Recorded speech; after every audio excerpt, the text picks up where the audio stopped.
Hi, so today we're going to talk about the mole. In chemistry, a mole is just a number. You could talk about a mole in terms of the number of atoms, or you could talk about a mole in terms of the mass. So, for example, when you think about a dozen, or a pair, or a mono, that means a certain number. So that is the same thing with a mole.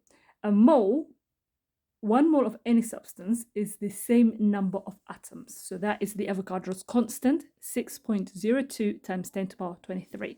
So if I ask you what is 1 mole of an iron, it is 6.02 times 10 to the power 23. What is 1 mole of sodium?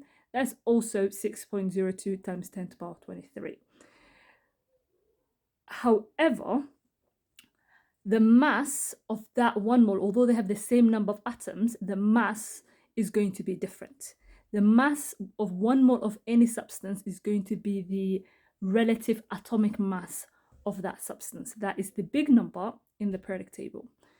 Or if you have a compound, the mass of 1 mole of that compound is the relative formula mass of the compound. So an easier way to say this is 1 mole of any substance is the relative atomic mass in grams.